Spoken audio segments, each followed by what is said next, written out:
Halo, Assalamualaikum warahmatullahi wabarakatuh. Saya Arianto Depi Mahendra. Pada kesempatan kali ini saya akan mencoba untuk menyampaikan hasil bedah karya arsitektur Sport Center untuk memenuhi rubrik 1, tugas perancangan arsitektur 4. Baik, ini konten yang akan kita bahas.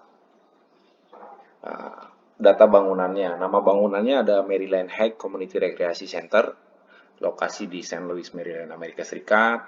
Luas areanya 12.000 meter persegi, luas bangunan 7.000 meter persegi, dan arsiteknya Canyon Design. Konsep arsitektur, konsep geometri pada bangunan sport center dan community ini terbentuk dari kondisi tapak. Jadi lengkungan-lengkungannya itu mengikuti kondisi tapaknya. Kemudian ada konsep strukturnya, bisa kita lihat di area sport indoornya ini ada struktur bangunan bentang lebar dengan menggunakan material baja dan sistemnya space truss. Nah, apa sih bedanya space truss dengan truss? Kalau space truss ini batangnya atau pembentuk dari trussnya ini membentuk ruang. Jadi dia semacam ada 3 dimensi, bisa kita lihat di gambar di sampingnya, ini membentuk kayak semacam ada ruang di dalamnya. Nah, kelebihan dari space truss ini apa sih? Ya, inilah secara estetis dia memiliki nilai estetik yang lebih daripada sistem konvensional. Kemudian bisa menempatkan plumbing atau mungkin MEP-nya di area ruang pembentuk dari space truss itu sendiri. Kemudian fleksibel. Nah, uh, kalau kita membaca atau kembali membaca literatur dari terkait struktur material baja. Material baja ini mempunyai kelebihan yaitu kuat tarik yang tinggi. Makanya mungkin di setiap struktur bentang lebar kita sering melihat material baja digunakan ya karena itu. Selain itu, jika kalau kita melihat dari bangunan ini, keunggulan dari material baja lainnya, dia difabrikasi di bengkel, di pabriknya, kemudian dikirim menggunakan ekspedisi, atau jadi setidaknya pengerjaannya lebih cepat dan lebih presisi dibanding dengan menggunakan material beton, karena semuanya prefabricated. Oke, selanjutnya ada fasilitas. Nah, fasilitas apa aja sih yang ada di Maryland Heights Community Recreation Center ini? Ya, diantaranya ada pusat olahraga, ada rekreasi, ada pendidikan juga, ada community ya. Jadi masyarakat bisa berkumpul di sini. Selain anak-anak juga bisa bermain, bisa ada fasilitasnya untuk semua kalangan. Nah, berikutnya ada profil pengguna. Pengguna bangunan ini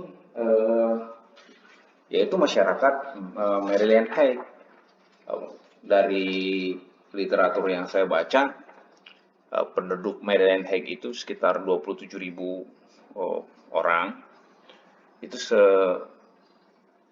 ekuivalen kalau di kita itu kalau seandainya di RT aja 100, ada 100 kakak dengan 3 anggota keluarga, ibu, bapak, dan anak, itu sama dengan 92 atau 93 RT. Sebuah kota yang relatif penduduknya sedikit. Nah, sport center dan rekreasi center ini dibuat untuk mengakomodir atau memfasilitasi masyarakatnya tadi. Penggunanya bisa orang tua, nenek, kakek, ibu, bapak, anak, karena fasilitasnya itu menunjang untuk semua kalangan. Nanti akan kita coba bahas di denah, di zoningnya. Nah, ini ada side plan-nya. Side plan-nya sebelah barat ini sebelah barat ini berbatasan dengan ada retail di sini, kemudian ini adalah community atau penduduk. Jadi eh, Sport center ini memang berada di pemukiman yang dibatasi oleh jalan jalan penghubung antar perumahan aja, bukan jalan protokol gitu. Sebelah utaranya di sini ada existing aquatic, tempat rekreasi outdoornya. Kemudian sebelah timurnya ada highway, ada jalan tol. Mungkin sebelah sini kayak industri. Dan di sebelah selatannya ada community lagi, masyarakat lagi. Emang semua areanya ini berada di antara masyarakat, di antara community. Denah lantai satunya. Nah, kalau kita melihat denah lantai satu, kita eh, kita melihat ada di nomor satu ada natatorium, itu semacam pemandian air panas. Kemudian nomor duanya ada multi activity court, di sini bisa olahraga, bisa ada kegiatan yang yang mengharuskan area yang luas. Community ini ruang serbaguna. Kemudian ada millennial room, ada lobby dan sebagainya ya. Kalau kita melihat uh, dari denah lantai satu, kita melihat sport center ini didesain merespon musim atau ya musim di Amerika pada khususnya itu 4 musim yang kecenderungannya kecenderungannya itu indoor centris. Ya ada seperti nomor satu ada pemandian air panas dan sebagainya. Ya ini dibuat untuk indoor centris. Jadi di area luar hanya tersedia parkir, tapi di existing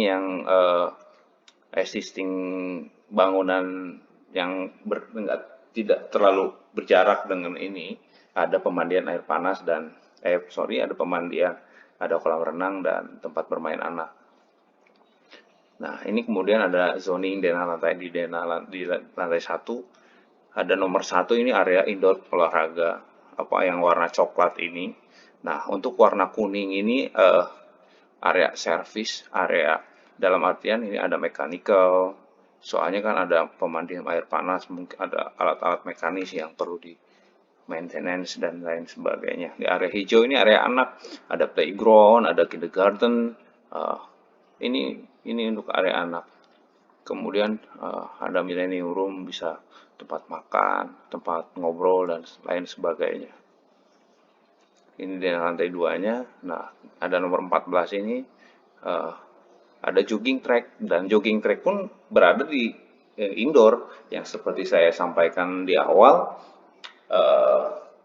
Sport center ini ya indoor sentris gitu loh, karena ya mungkin uh, 4 musim tadi. Jadi ketika musim salju mungkin orang kecenderungannya tidak beraktivitas di luar. Nah, ini sport center ini desain seperti itu. Dan menurut saya hal yang cerdas, hal yang merespon kebutuhan. Jadi bangunan ini benar-benar follow function gitu. Ada nomor 11 ada fitness, ini area fitness, kemudian group exercise dan meeting room, ada administrasi dan lain sebagainya. Nah, ini ada zoningnya. Zoning ini ada yang dibagi area olahraga, kemudian area meeting atau area commerce, tempat ya berkumpul meeting. Kemudian ada ini tempat orang tua, orang dewasa untuk ya berkumpul, senior center. Ada senior center, ada multipurpose, ada kemudian ada meeting room. Kemudian nomor 14-nya ada jogging track keliling bangunan. Ini section view-nya. Section untuk gambar potongannya saya tidak mendapatkan atau data yang terkait dengan struktur. Ini skematik untuk arsitekturnya. Jadi kalau misalkan kita melihat dari sini, kita bisa lihat area jogging track di atas, ada kolam renang air panasnya di area nomor satu ini, kemudian tempat olahraga yang multifungsinya di sini. Nah, kalau saya lihat di sini ada perbedaan level ya, kemungkinan di sini ada pemasangan dinding penahan tanah, dan kemungkinan besar sih secara struktur mungkin menggunakan pondasi dalam seperti tiang pancang, bore pile atau dan lain sebagainya. Nah, ini hubungan ruangnya, jadi dari main entrance masuk ke parkir, dari parkir itu bisa ke natatorium, bisa ke playground, bisa ke lobby. Jadi ada beberapa akses, nanti bisa kita lihat di gambar denah tadi. Kemudian berorientasi dari sini bisa ke lantai 2 dan seterusnya. Ini ada hubungan ruangnya. Fungsi bangunannya. Nah, fungsi bangunan yang seperti saya sebutkan di awal, pusat olahraga sebagai rekreasi, sebagai community hub dan pendidikan. Nah, sirkulasi ruang luar. Jadi dalam sirkulasi ruang luar ini ada sirkulasi kendaraan menuju tapak dan jalur pejalan kaki. Bangunan ini memang berada di area pemukiman. Kalau misalkan kita bisa lihat, ketika pengunjung datang itu masuk melalui jalur pintu masuk ini. Pintu masuk dan tidak ada gerbang, tidak ada pagar, benar-benar bangunan ini menyatu dengan lingkungannya. Tidak ada pembatas yang masif. Jadi akses pejalan kaki maupun pengendara-kendaraan bermotor bisa masuk melalui sini. Untuk kendaraan bermotor bisa drop dulu di lobby atau di di area sini, drop off langsung, atau mungkin bisa parkir dulu karena di sini tidak tersedia area sini kan, karena pemukiman tidak ada kendaraan umum seperti bis dan lain sebagainya. Kebanyakan penghuni atau pengunjung ini datang berkeluarga, memarkirkan kendaraan dan kemudian masuk ke ruangannya. Dan untuk pejalan kaki di sepanjang area ini, di sepanjang jalan penghubung atau di jalan kawasan pemukiman ini tersedia jalur pejalan kaki seperti ini di foto sebelah kanan. Kemudian ada tangga yang karena perbedaan level bangunan sport center ini lebih tinggi, ini disediakan akses. Kemudian di gambar sebelah kanan yang paling atas emang ada rambu pejalan kaki, disediakan memfasilitasi pengunjung pejalan kaki. Nah, ini di sirkulasi ruang dalamnya. Jadi sirkulasi dalam bangunan itu menggunakan sistem linear, bisa berorientasi, ada banyak pintu di sisi setiap bangunan ini, yang jadi kita nggak perlu ke mechanical, jadi ketika ada maintenance, pengelola tidak perlu masuk ke lobby, pengelola bisa masuk melalui pintu belakang dan seterusnya. Dan ya, alur sirkulasinya kecenderungan di sini ya bersamaan, dan ruang meeting, ruang olahraga, ada pengelola, kecuali maintenance tadi dia ada pintu tersendiri. Kemudian untuk ke kolam renang, natatorium juga nggak perlu melalui lobby, jadi orang bisa melalui samping. Kemudian untuk sirkulasi vertikalnya di sini menggunakan tangga, ada sekitar 3-4 tangga di sini, 4 tangga. Ada fotonya, ada kolam renangnya, ini kolam renang indoornya tadi, ada multifungsi sportnya, bisa digunakan untuk konser, bisa digunakan untuk pertandingan skala kompetisi yang tadi di foto awal tadi, ada jogging track, kemudian ada tempat fitness, tempat berkumpul. Nah, ini ada sensory motorik playground sebagai syarat juga kan untuk pengaplikasian di tugas perancangan nanti, ada sensory motorik playground. Ini ada aquatic centernya. Ini jaraknya agak lumayan berjarak, tapi masih satu kawasan dengan sport center tadi. Nah, itu yang bisa saya sampaikan pada kesempatan kali ini. Mohon maaf saya tidak bisa menampilkan wajah saya di video ini karena laptop saya belum nggak kompatibel dengan apa namanya, belum ada kameranya.